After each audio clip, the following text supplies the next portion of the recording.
The Batman movie का start Halloween की रात से होता है। मेयर अपने घर किसी लड़की को मार रहा होता है। ये मेयर जो कि गौतम सिटी का मेयर है, वो हैलोवीन की रात किसी लड़की को मार रहा होता है। जूँ ही वो उस लड़की को मार कर फ्री होता है तो वो देखता है कि उसके घर कोई एक नकाब पहने हुए आदमी मौजूद होता है और वो नकाब पोश ही द बैटमैन मूवी का विलन है। तो गैस ये नकाब पोश आदमी गौतम सिटी के मेयर को यहाँ पर मार देता है और उसके साथ ब्रूस वेन यानी बैटमैन के लिए कुछ क्लू छोड़ जाता है। तो जैसा कि आपको गाइस मैंने स्टार्ट में बताया कि कहानी का आगाज़ हैलोवीन की रात से होता है, तो यहाँ पर गौतम सिटी के तमाम लोग हर किस्म का रूप धार कर फिर रहे होते हैं। इनमें से कुछ लोग चोर भी होते हैं जो गौतम सिटी में सरेआम फिर रहे होते हैं और पैसों के लिए कोई कत्ल भी करना पड़ता है तो वो ईजिली कर देते हैं। यहाँ पर एंट्री होती है ब्रूस वेन यानी बैटमैन की और यहाँ पर वो चोरी होने से बचा लेता है और वहाँ पर चोरों को मार भगाता है।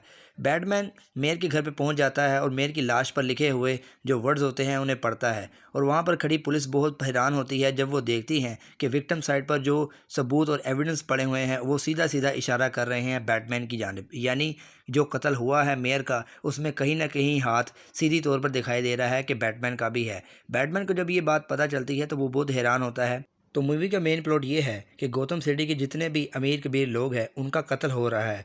वो शरीफ तो बने फिरते हैं मगर वो लोग शरीफ हैं नहीं, जिसका पता ब्रूस वेन ने लगाना है। ब्रूस वेन जब अपने घर पे आ जाता है तो उसकी बात अपने सेक्रेटरी से होती है और उसका सेक्रेटरी से पूछता है कि किस तरह ब्रूस वेन इन मर्डर्स में इन्वॉल्व है। जब ये बात ब्रूस वेन को पता चलती है वो बेहद गुस्सा हो जाता है।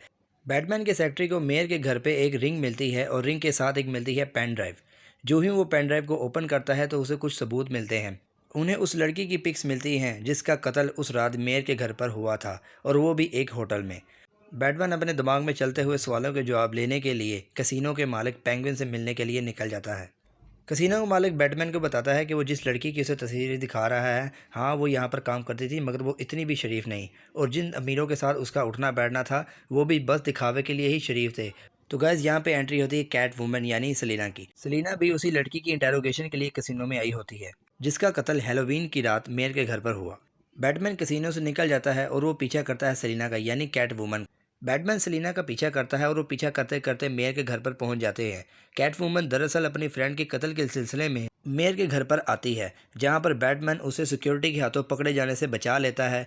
और कैट वुमन बैटमैन को बताती है कि जिसका मर्डर हुआ वो उसकी रूममेट थी और वो इसी सिलसिले में यहाँ पर आई है। इसके बाद बैटमैन और कैट वुमन दोनों कैट वुमन के घर पर आ जाते हैं, मगर रिडलर ने यहाँ पर अटैक करवा कर कैट वुमन के घर का नक्शा ही बदल दिया होता है और बैटमैन कैट वुमन से कहता है कि अब तुम्हारी जान को खतरा है और हम दोनों को मिलकर काम करना चाहिए। बैटमैन सेलिना की आंख में एक चोरी कैमरा फिट करके उसको दोबारा पेंगुइन के कसिनो में भेजता है। बैटमैन को लग रहा होता है कि कसिनो का मालिक कुछ ना कुछ उससे छुपा रहा है। सेलिना वहां पर जाती है और सेलिना वहां पर मौजूद हर अमीर शख्स से बात करती है और बैटमैन उसकी आंख के थ्रू सब कुछ देख रहा होता है। मगर सेलिना वहां पर जो ही एंटर होती है उसे वहां पर एक औरत नज़र आती है और वहाँ पर वो जब उस औरत को देखती है तो वो बैटमैन का दिया हुआ टास्क भूल जाती है। उसे अपनी दोस्त की वफादारी याद आ जाती है और वो बैटमैन के काम को भूलकर उस औरत के पीछे लग जाती है। सेलिना उस औरत से अपनी फ्रेंड के मर्डर के बारे में पूछती है मगर वो उसे बस इतना बताती है कि उसकी फ्रेंड का अफेयर मेयर के साथ था और वो इससे ज़्यादा कुछ नहीं जानती। मूवी के अगले सीन में ब्रूस वेन मेयर के फेनरल पर आता है जहाँ पर शहर के तमाम लोग अमीरों कबीर इकट्ठे हुए होते हैं। ब्रूस वेन सिक्योरिटी लेवल को चेक ही कर रहा होता है कि वहाँ पर फनरल पॉइंट पर एक गाड़ी आकर टकराती है जिसके बीच में से गौतम सिटी का जाना माना बिजनेसमैन निकलता है और उसके हाथ में एक बॉम्ब लगाया हुआ होता है और जिसके थ्रू रिडलर गौतम सिटी की पुलिस उस बिजनेसमैन को वहाँ से अपने सिक्योरिटी लेवल में ले जाते हैं और ब्रूस वेन उसी वक्त बैटमैन बनकर वहाँ पर आ जाता है ताकि वो रिडलर के सवालों के जवाब दे सके। रिडलर बैटमैन से एक मोबाइल के थ्रू बात करता है और वो कॉल से बैटमैन से 3 सवालों के जवाब पूछता है। बैटमैन बाआसानी 2 सवालों के जवाब तो दे देता है मगर बैटमैन उसके तीसरे सवाल का जवाब नहीं देता और उसकी बात पर ज़्यादा गौर नहीं करता और वो इस बात की चेतावनी बार बार बैटमैन को दे रहा होता है कि अगर वो 3 सवालों के जवाब नहीं देगा तो वो इस बिजनेसमैन के सर पर लगे बॉम्ब को फोड़ देगा। बैटमैन इस बात को लाइटली लेता है, वो 2 सवालों के जवाब तो दे देता है। जब वो तीसरे सवाल का जवाब नहीं देता तो इस आदमी के सर पर लगा हुआ बॉम्ब फट जाता है और बैटमैन भी इस धमाके की वजह से थोड़ा जख्मी हो जाता है और पुलिस वाले उठा के बैटमैन को अपनी सिक्योरिटी में ले जाते हैं। बैटमैन थोड़ी देर बेहोश रहता है मगर उसका सूट बहुत ज़्यादा ही पावरफुल होता है। बैटमैन उसी वक्त जाग जाता है। बैटमैन उसी वक्त वहाँ पर मौजूद तमाम पुलिस वालों पर अटैक करने लगा होता है, क्योंकि रिडलर ने उसे बताया होता है कि इस मामले में, इस कत्ल व गारत में पुलिस भी उसके साथ है।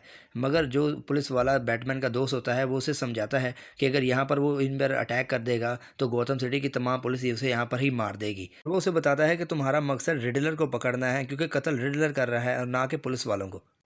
मूवी के अगले सीन में रिडलर बैटमैन के नाम एक कुरियर भेजता है, उसके सेक्रेटरी इसको खोलने वाला होता है। जूं ही बैटमैन का सेक्रेटरी उस कुरियर को खोलता है तो उसमें से ब्लास्ट हो जाता है, क्योंकि ये रिडलर ने प्लान किया होता है बैटमैन के लिए, जिसका शिकार उसका सेक्रेटरी होता है। सेक्रेटरी जख्मी हो जाता है और बैटमैन उसे हॉस्पिटल में एडमिट करवा देता है। ब्रूस वेन मर्डर पॉइंट पर मिलने वाले तमाम एविडेंस को एक करता है और उसको पता चलता है कि अगला नंबर मरने का उसका है। ब्रूस वेन की मुलाकात एक शख्स से होती है जो कि उसके बाप का दोस्त होता है। वो शख्स बैटमैन को बताता है कि उसका बाप भी उन अमीर लोगों में से ही था जो पैसे के दम पर गौतम सिटी का मेयर बनना चाहता है, और इस काम के लिए बैटमैन के बाप ने उसे पैसे भी दिए ऐसे लोगों को मारने के लिए, मगर वो किसी न किसी तरीके से उन लोगों को मार नहीं सका।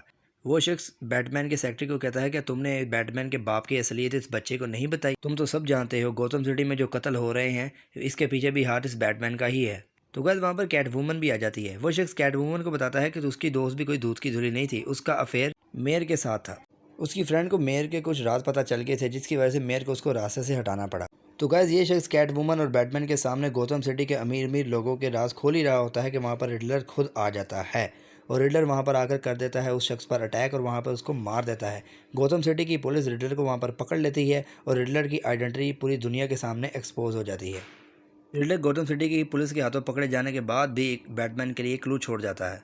बैटमैन और गौतम सिटी की पुलिस रिडलर के घर पर पहुंच जाते हैं। बैटमैन को रिडलर के घर पर वही इक्विपमेंट नजर आते हैं जिससे वो लोगों को कत्ल करता है। गौतम सिटी की पुलिस के हाथ रिडलर की डायरी लग जाती है, जिस पर उसने लोगों को किस तरह मारा है और किन किन लोगों को मारा है सब कुछ लिखा हुआ होता है। तो गाइस यहाँ पर बैटमैन की स्टोरी एक्सपोज होती है कि किस तरह बैटमैन इन मर्डर्स में इन्वॉल्व है।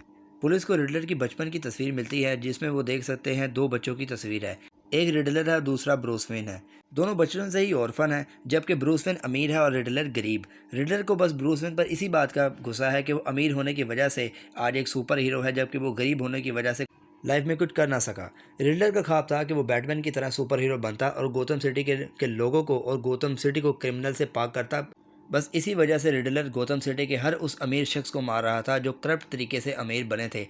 बैटमैन रिडलर से मिलने के लिए जेल में जाता है। रिडलर उसको बताता है कि तुमने मुझे यहाँ पर अजाइलम में बंद तो करवा दिया है, मगर मेरा मकसद यहाँ पर ख़त्म नहीं हुआ। रिडलर बैटमैन को बताता है कि उसने गौतम सिटी के तमाम करप्ट अमीर लोगों को मारने के लिए एक टीम तैयार की है, जो कि कम से कम 4 से 5 मिलियन लोगों की है, और उसने उन लोगों के साथ मिलकर पूरे गौतम सिटी में बम प्लांट कर दिए हैं ताकि गौतम सिटी के तमाम रिच और करप्ट लोगों को एक साथ ही उड़ा दे। बैटमैन अजाइलम से फ्री होकर सीधा रिडलर के घर पर जाता है, जहां पर वो देखता है कि वहां पर एक लाइव स्ट्रीम चल रही है जहां से 4 से 5 मिलियन लोग एट ए टाइम बैठे हुए हैं, जिन सब का मानना भी रिडलर जैसे ही है और रिडलर की ही सोच जैसे लोग हैं जो रिच और करप्ट लोगों को मारना चाहते हैं। रिडलर के लोग सबसे पहले ब्लास्ट वाटर रिजर्वर पर करते हैं, जिसकी वजह से पूरे गौतम सिटी में पानी भर जाता है और पूरे गौतम सिटी में सैलाब आ जाता है। बैटमैन की आंखों के सामने पूरा गौतम सिटी पानी में बह रहा होता है और गौतम सिटी के लोग एक एक करके मरना स्टार्ट हो जाते हैं। कैटवुमन और बैटमैन दोनों मिलकर रिडलर के लोगों को मारते हैं और गौतम सिटी के मासूम लोगों को बचा लेते हैं। बैटमैन रिडलर के फॉलोअर का एक एक करके खात्मा कर देता है। गौतम सिटी में पानी की वजह से बहुत ज़्यादा ही नुकसान हो जाता है, जिसकी वजह से बहुत सी जानें चली जाती हैं, मगर शहर की रखवाली के लिए बैटमैन वहीं पर रह जाता है, जबकि कैट वूमन दूसरे शहर में चली जाती है और बैटमैन लोगों की मदद करता है। तो गाइस डीसी ने अपने फैंस के लिए यहाँ पर बहुत बड़ा इंटरेस्टिंग पहलू छोड़ा है। रिडलर जिस अजाइलम में बंद है उसके साथ वाले अजाइलम में जोकर बंद है, जिससे हमें ये पता चलता है कि बैटमैन की अगली मूवी में रिडलर और जोकर जेल तोड़कर भाग जाएंगे और उनका मुकाबला किससे होगा? बैटमैन से, यानी अगला पार्ट इससे ज़्यादा भी इंटरेस्टिंग होगा।